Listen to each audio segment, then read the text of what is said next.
Welcome legacy viewers from Grobler's work, where I've been attending the 3G Battalion Reiki Veterans Get Together. My guest tonight is Fiona Smith. Fiona was one of the first ladies up in the 3-2 Reiki base on the border, and she's going to tell us a bit about her life as a Reiki wife and living on the border. Welcome, Fiona. Thank you. So 1981, I met my husband to be down. He was visiting Cape Town on leave from the Reiki group, and we met, hit it off, and next thing I was pregnant, married, and in a short space of time went to live in this very small base,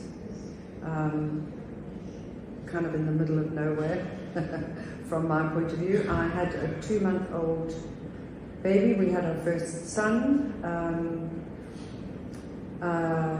It was really the only option available from an accommodation point of view, and it seemed like an interesting prospect. I wanted to understand my husband's attraction to what he was doing for a living, and to me it was a good way to perhaps get an insight into what made him tick and why he chose what he wanted to do.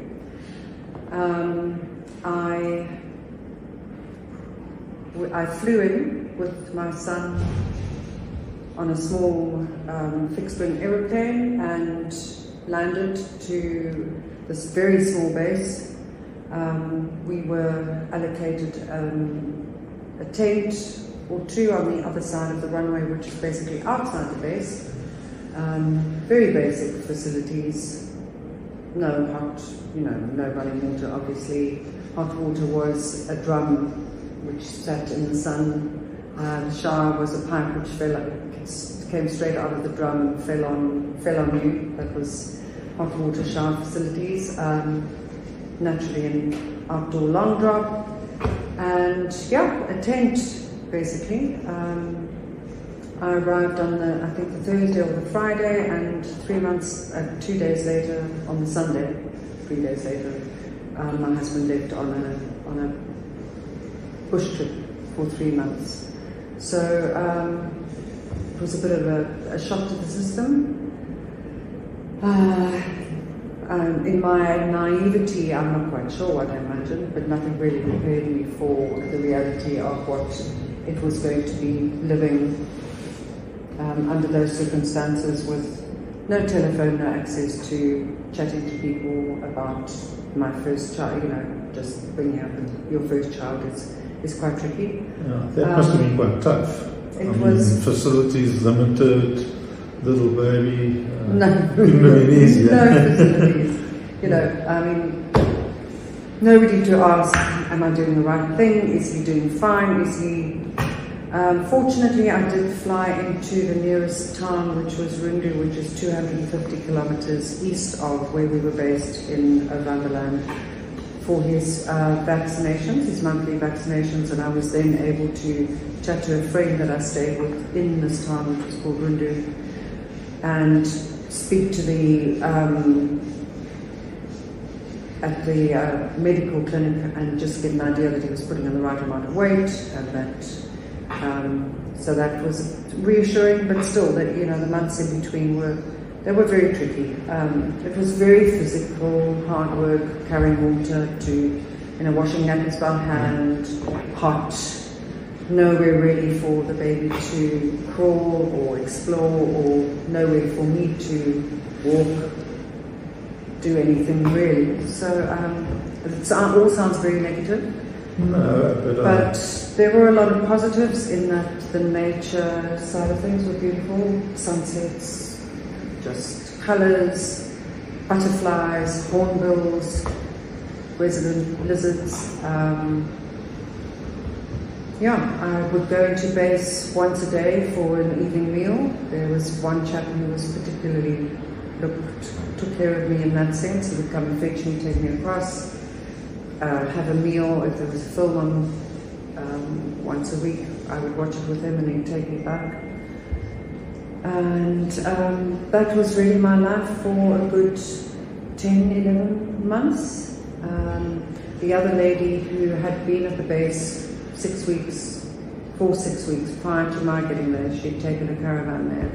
She'd gone off to Windhoek to see after her pregnancy. She did come and join for a couple of weeks at one point, but that was really the only time we shared time there together, apart from towards the end of my stint when 2 wooden houses had been built for us just outside the base camp. And that completely was life-changing, because then we had an internal toilet, had a bath, had facilities to cook, but by then my husband had decided that having a wife and child had changed his whole attitude towards how he was operational. I think the responsibility sort of wore on him. He was quite reckless, I'm told by everybody, very reckless in his whole attitude towards, which made him seem brave. Possibly he was that, but he was always up for everything. But once we came along, that kind of changed his so effectively his priorities changed, which I suppose was a good thing for you anyway. It was, yeah. And just changing the subject a bit, you've come out to a 3-2 Recce Wing get together. Did you know most of the guys here tonight, this weekend? No, not. So there are a few that I did. It's a long time ago. Maybe as well, a quarter. Okay, so no, maybe not. Actually, that's probably even maybe less than a quarter of guys that I remember from there. A lot of names I do remember. Not a lot. A few of those that I didn't actually recognise. A few of the names I do remember. So it's actually, for that length of time in my life until Phil got killed, having joined Executive Outcomes after a whole process of various different army adventures. So once he left 3-2, your late husband, he stayed in the military? We went overseas for about 10 months, and then he decided to make the army his career, and he came back, because prior to that he'd been doing year-to-year contracts as a British citizen. Having left Rhodesia, he then decided to take up citizenship, join PF, Permanent Force, and he joined the School of Engineers. Went on officers course, got the Sword of Honour as the best student, and then unfortunately it was logistics. He didn't have matric Afrikaans, so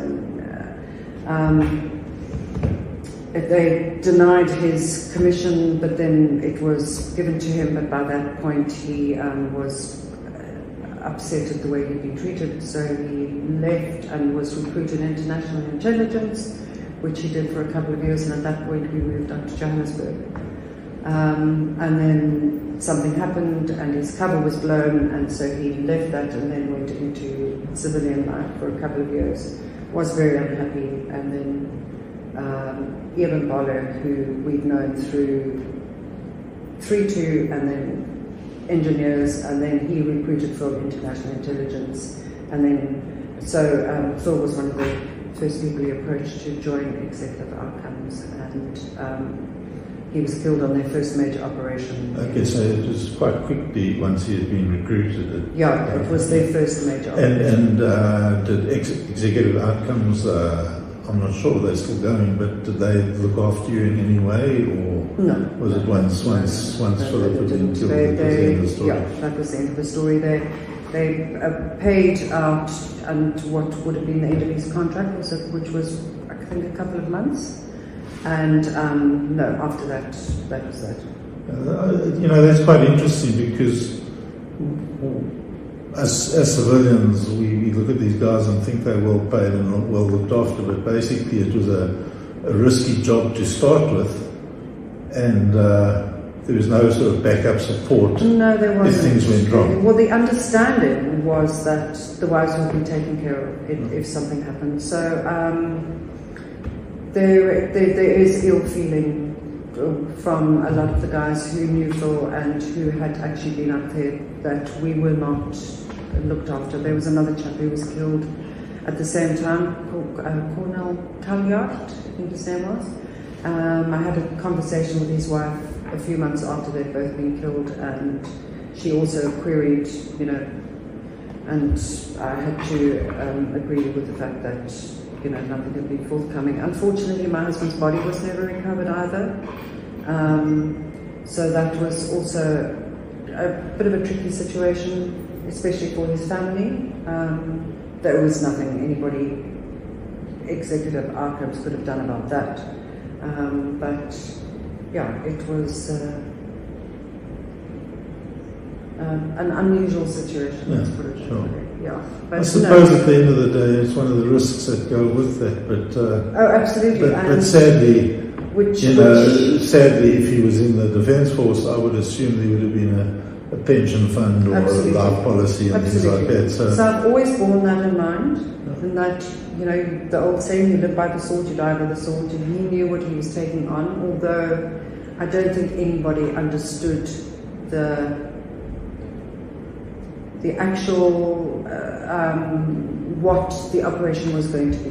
Yeah. It was a lot more intense than anybody had ever anticipated, and quite a few of the people who had been recruited to be on this operation left because it was a lot more intense than any of them anticipated. Whereabouts was he when he was killed? So this was in Cabinda, which is an enclave, part of Angola, but north of Angola, surrounded by the Congo oil rich, and that's really what the fight was all about. It was about maintaining control of the oil. And they were a small group of guys who were faced with battalions of UNITA troops. So they were actually fighting against UNITA, whereas before he was fighting for UNITA, so it's sort of, in a sense, swap sides. I mean, I suppose working for an outfit like Executive Outcomes, you do what you're told. But and it was his choice. It's always interesting, and I've got, and I was just a national serviceman, and I took part in Operation Skeptic, which was the main attack with smoke shop.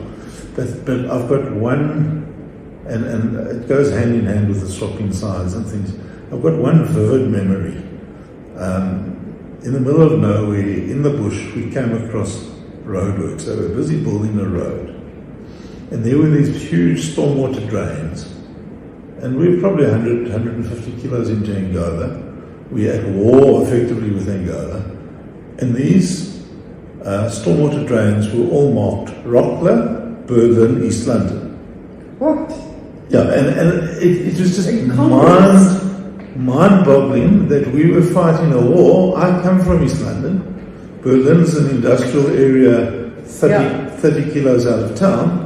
And here I am in a country that we technically at war with. We've invaded their space. We shouldn't be there. But somehow, guys are still trading with them. And it's just one memory. My wife will tell you, every time we go past those same stormwater drains, this thing comes up. And I suppose it's in a way, you could be fighting for one side one week and the tables turn and things change. But I mean, I'm sorry, I know it's a long time ago. I mean, I'm sorry to hear about his death. You then left South Africa fairly shortly after that, or were you still? No, I stayed in South Africa for, my children were 11 and 9, so put them through, they did their schooling, they both put themselves through their tertiary education, and the moment that was finished, because so they needed somewhere to stay to be able to afford their fees without having to pay res. So we stayed on in Cape Town, and once they had tertiary educated themselves, I then went overseas to do the care work. So okay, and they're both overseas as well? They're both there now. Yeah. My daughter went over a year after I did, which is for her 15 years ago, for me 16, and my son moved to Sweden 2 years, coming on for 2 years now. Okay. Yeah, I mean, it's wonderful to have you back in South Africa. I'm not sure if you came specifically for this get-together.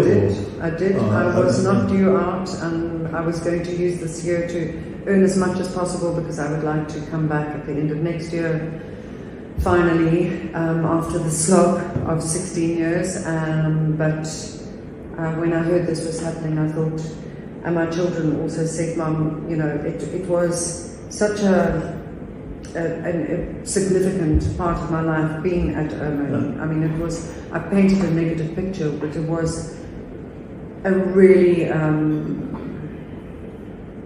it's such an impactful time that, and I have missed, I sat listening to war stories for years, because Phil had been in Rhodesia for 5 years and he knew a lot of people, and the people were coming and going to our house all the time. They had all sorts of people, all shapes, sizes and colours. I disagreed with the majority of their politics. I was never, so we had many debates and discussions, but our home was always open to these people. And as much as I might have got tired of war stories, I've missed not having them. That kind of, it's a bond that you don't understand unless you experience it. And I think it is very much so. You know, I personally think social media has been wonderful in terms of bringing people back getting together. back together, and I mean, sort of since WhatsApp and Facebook's been around, I've just reconnected with so many of my old army buddies. Absolutely. And we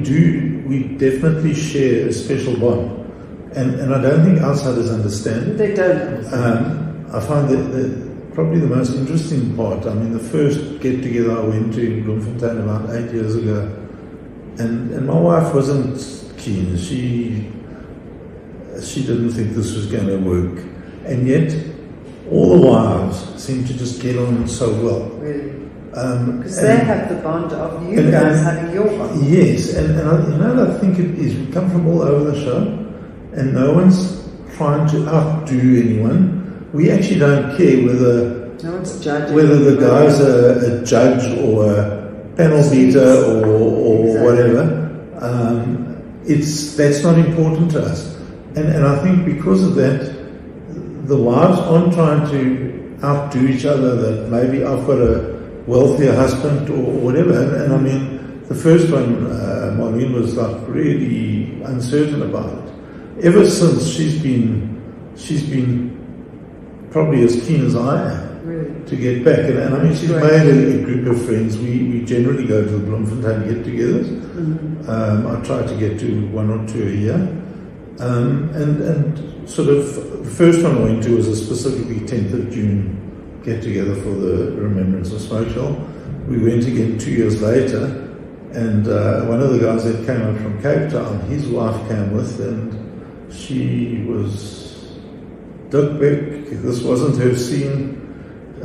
She, to be very clear, she was there under duress. And it was the most amazing thing. By the end of the weekend, she was saying, "When's the next one? I misjudged this whole setup. I got it all wrong, and put my name down for the next one. I'm going to be there." Amazing. And that I found that, and I would imagine 3-2 battalion veterans are the same, but 6-1 veterans, which is where I served, these sort of become a very deep family. The children are included, the grandchildren are included. And I think that, I mean, we put in this out for legacy, to preserve the legacy, and I think that, to me, one of my concerns has always been 20 years down the track, there are only a few of us left, if we're there. And who's there to even remember us? So I'm very encouraged when I go to get together where the children are there and grandchildren are there, because there is some sort of a future to remember what we served for. But unfortunately, my children never really experienced that. I think because we were, I don't know, we never really got involved with the 3-2 remembrance things in Cape Town, but there was nobody with children. Yeah, but I think there was nobody with children. Yeah, but I think it was also a time where contact wasn't that easy. Absolutely. Now you have WhatsApp groups and Facebook groups, and you suddenly, I mean, I didn't know even for myself, I didn't know that the smoke shop guys were getting together in Bloemfontein every year on the weekend closest to the 10th of June. I probably discovered it 10 years after it had started. Oh, wow. And it was only because of social media. Sure. You know, and so I think it's, you know, a lot of people are anti the Facebook and anti the social media. I think it plays a very important role as a veteran in keeping in contact and things like that. Certainly. Yeah. But The irony is that it was something started by young people. Now none of the young people do Facebook anymore. It's Instagram or Twitter. Yeah, and I haven't advanced to those things. I get every now and then I get a message. Someone wants to connect with you on LinkedIn or something, and I was like, I don't know enough about this.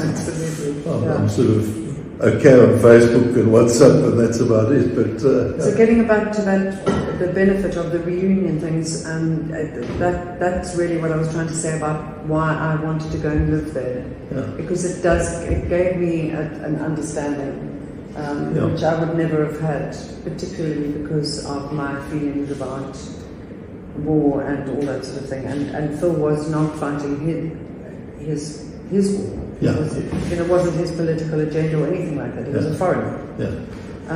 So I really needed to understand, because it was tricky for me when I met him, accepting that this is what this person does for a living. You know, and technically a professional soldier. It was like, what? So it really, really did help that aspect of it all. Yeah. Okay. I don't know if there's anything else you'd like to share with us at Legacy. No, I don't think so. Okay, well then, thank you for speaking to us, Fiona. It's been very good. Thank you for the interest. Yeah, no, you know, we're trying to get as wide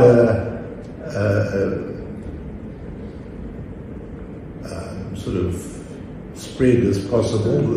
You know, the idea is to get people of interest that other people can watch, and in the future, who knows? You know, your children will be able to watch. Yes, one thing that did strike me was the diversity of the people who were in the Reiki group. So the base staff were really all conscripts, but they were fascinating people from all over the world.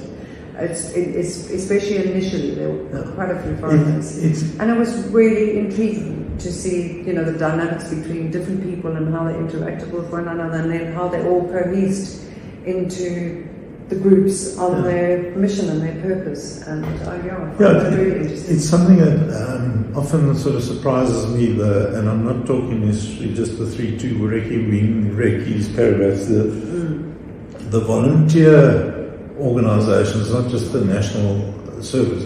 And I find it quite surprising how many English speakers volunteered for these groups. Because I mean, when I was doing my basics at one side in Bloemfontein, they used to say we alternate between English and Afrikaans as the language of instruction. And the joke used to be, yes, 1 month Afrikaans and 1 day English. And most of those guys didn't speak English. I think a lot of Afrikaans people, their English has improved a lot, and I attribute that to television. Right? Back in 1979, television had still just arrived on the scene in South Africa, and if you could, a good American program was dubbed into Afrikaans. Exactly. And my wife's from Bloemfontein, and we go back to Bloem, and I've often commented, saying, you know, I went to boarding school in Kimberley, used to catch a train from East London to Bloemfontein, get off the train, and basically no one understood you, other than maybe the Greek corner shop. If you went into OK Bazaars and asked them something in English, you got this blank stare. Absolutely. And that's what Kroonstad was like when I was there. Yeah. But in later years, my oldest son went to St Andrews in Bloemfontein, and in later years, oh really? Okay. And in later years, I found that everyone could speak English, and I used to comment. I used to say, but that person's obviously Afrikaans, but they speak English with an American accent. And I reckon it came from watching TV. And so again, the way we talk in social media was a good thing, I think. But getting back to it, to me, it was almost probably normal army was probably 70-30 between Afrikaans and English speakers. But when you look at the specialized voluntary groups, it seems to have a much higher English content. But it's something that's just always intrigued me. I mean, whether there's a reason or not, I don't know. But yes, no, it's been great chatting to you. And to the legacy viewers out there, you'll really enjoy this one. Well, you would have enjoyed it by the time I hear my closing. And until we meet again, thank you. Thank you, Andrew.